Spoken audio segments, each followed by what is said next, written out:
ವೀಕ್ಷಕರೇ, ನಿಮ್ಮ ಅಂಗಾಳ ಪರಮೇಶ್ವರಿ ಚಾನಲ್ಗೆ ಸ್ವಾಗತ. ವೀಕ್ಷಕರೇ, ಇಂದು ನಾನು ನಿಮಗೆ ನಿಮ್ಮಲ್ಲಿ ನಿಮ್ಮ ಮನೆಯಲ್ಲಿ ದರಿದ್ರ ತಾಂಡವವಾಡ್ತಾ ಇದ್ದರೆ, ಎಷ್ಟೇ ಸಂಪಾದನೆ ಮಾಡಿ ಎಷ್ಟೇ ದುಡ್ಡು ಮನೆಗೆ ಹರಿದು ಬರ್ತಾ ಇದ್ರೂ ನೀರಿನಂತೆ ಖರ್ಚಾಗ್ತಾ ಇದ್ದರೆ, ಮನೆಯಲ್ಲಿ ಹಣ ಉಳ್ಕೊಳ್ತಾ ಇಲ್ಲ ಅಂತ ಹೇಳಿದ್ರೆ, ಇಲ್ಲ ಮನೇಲಿ ಹಣನೇ ಬರ್ತಾ ಇಲ್ಲ ಅಂತ ಹೇಳಿದ್ರೆ, ಈ ಒಂದೇ ಒಂದು ಮಂತ್ರ ಪಠನೆ ಮಾಡಿದ್ದೆ ಆದಲ್ಲಿ ನೀವು ಅದರಲ್ಲೂ ಈ ಶ್ರಾವಣ ಶುಕ್ರವಾರದಲ್ಲಿ ಅಥವಾ ಶ್ರಾವಣ ತಿಂಗಳಲ್ಲಿ ಈ ಕ್ರಿಯೆ ಮಾಡಿದ್ದೆ ಆದಲ್ಲಿ ಅತ್ಯದ್ಭುತವಾಗಿ ನೀವು ಮುಂದುವರಿತೀರ. ಜೀವನದಲ್ಲಿ ತುಂಬ ಮುಂದೆ ಬರ್ತೀರ, ಬೆಳಿತೀರ. ಹಾಗೆ ಮನೆಯಲ್ಲಿ ಹಣಕಾಸಿಗೆ ಯಾವುದೇ ರೀತಿ ತೊಂದರೆ ಇರಲ್ಲ. ನೀವು ಎಲ್ಲೆಲ್ಲಿ ಮೊದಲೆಲ್ಲ ಹಣ ಇಡ್ತಿದ್ರು ಆ ಜಾಗದಲ್ಲಿ ಮತ್ತೆ ಅದೇ ಜಾಗದಲ್ಲಿ ಹಣ ಮರುಕಳಿಸುತ್ತೆ.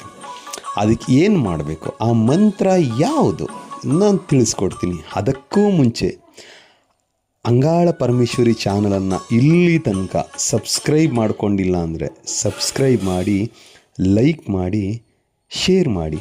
ಹಾಗೆ ನಿಮ್ಮ ಬಂಧು ಮಿತ್ರರು ಕೂಡ ತಿಳಿಸ್ಕೊಡಿ. ಸೋಷಿಯಲ್ ಮೀಡಿಯಾದಲ್ಲಿ ಎಷ್ಟು ಸಾಧ್ಯನೋ ಅಷ್ಟು ಶೇರ್ ಮಾಡೋದಕ್ಕೆ. ಯಾಕೆ ಅಂತ ಹೇಳಿದ್ರೆ, ಇದೇ ರೀತಿಯ ಉಪಯುಕ್ತತೆಯ ವಿಡಿಯೋಗಳನ್ನ ಸದಾ ಕಾಲ ನಿಮಗಾಗಿ ನಾನು ತಗೊಂಡು ಬರ್ತಾ ಇರ್ತೀನಿ.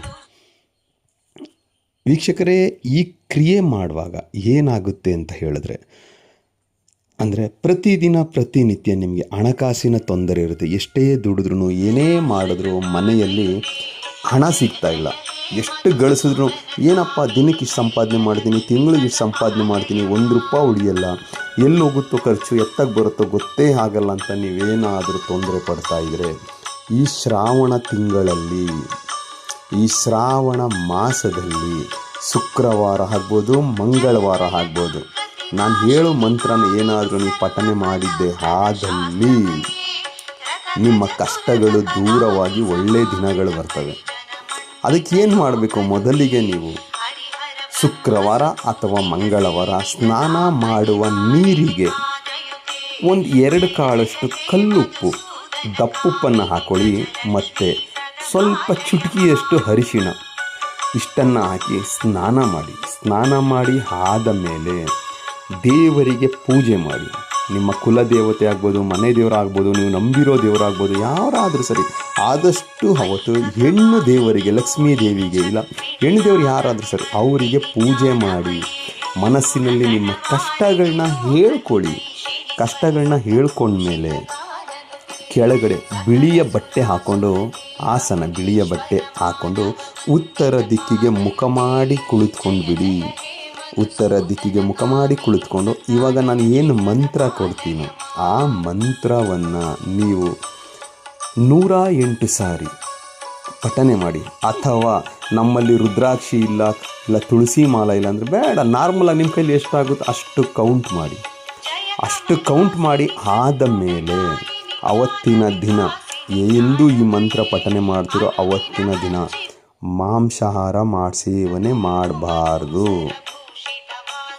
ಯಾಕಂತ ಹೇಳಿದ್ರೆ, ಈ ಕ್ರಿಯೆ ಮಾಡಿದಿನ ಮಾಂಸ ಆಗಲಿ ಅಥವಾ ಮದ್ಯಪಾನ ಆಗಲಿ ಮಾಡಬಾರ್ದು.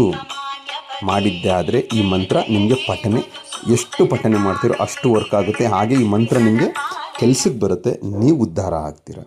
ಅದಕ್ಕೆ ಮಂತ್ರ ಹೇಗಿದೆ ನಾನು ಹೇಳ್ಕೊಡ್ತೀನಿ. ಇದನ್ನು ಡಿಸ್ಪ್ಲೇ ಮೇಲೂ ಹಾಕ್ತೀನಿ, ಮಂತ್ರನ ನೋಡಿ.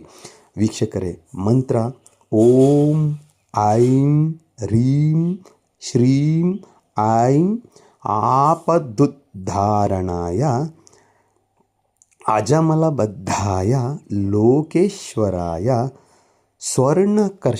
ಸ್ವರ್ಣಾಕರ್ಷಣಾಯ ಮಹಾದಾರಿದ್ರ್ಯ ವಿನಾಶಾಯ ಮಮ ಕನಕಂ ದೇಹಿ ಜಾಪ್ಯಾಯ ರೀಂ ಸ್ವಾಹ. ಮಂತ್ರ ಮತ್ತೊಮ್ಮೆ ಹೇಳ್ತೀನಿ ನೋಡಿ ವೀಕ್ಷಕರೇ. ಓಂ ಐಂ ರೀಂ ಶ್ರೀಂ ಐಂ ಆಪದುದ್ಧಾರಣಾಯ ಅಜಮಲಬದ್ಧಾಯ ಲೋಕೇಶ್ವರಾಯ ಸ್ವರ್ಣಾಕರ್ಷಣಾಯ ಮಹಾದಾರಿದ್ರ್ಯವಿನಾಶಾಯ ಮಮ ಕನಕಂ ದೇಹಿ ಜಾಪ್ಯಾಯ ರೀಂ ಸ್ವಾಹ. ಈ ಮಂತ್ರವನ್ನು ನೀವು ಕರೆಕ್ಟಾಗಿ ಅಚ್ಚುಕಟ್ಟಾಗಿ ಪಠನೆ ಮಾಡಿದ್ದೇ ಆದಲ್ಲಿ ಖಂಡಿತ ಈ ಶ್ರಾವಣ ಮಾಸ ಮುಗಿಯೋದ್ರೊಳಗೆ ನಿಮಗೆ ಒಳ್ಳೆಯದಾಗುತ್ತೆ, ಒಳ್ಳೆ ಯೋಗ ಕೊಡುತ್ತೆ, ಒಳ್ಳೆ ಕಾಲ ಬರುತ್ತೆ. ವಿಡಿಯೋ ಇಷ್ಟ ಆಗಿದರೆ ಒಂದು ಲೈಕ್ ಮಾಡಿ.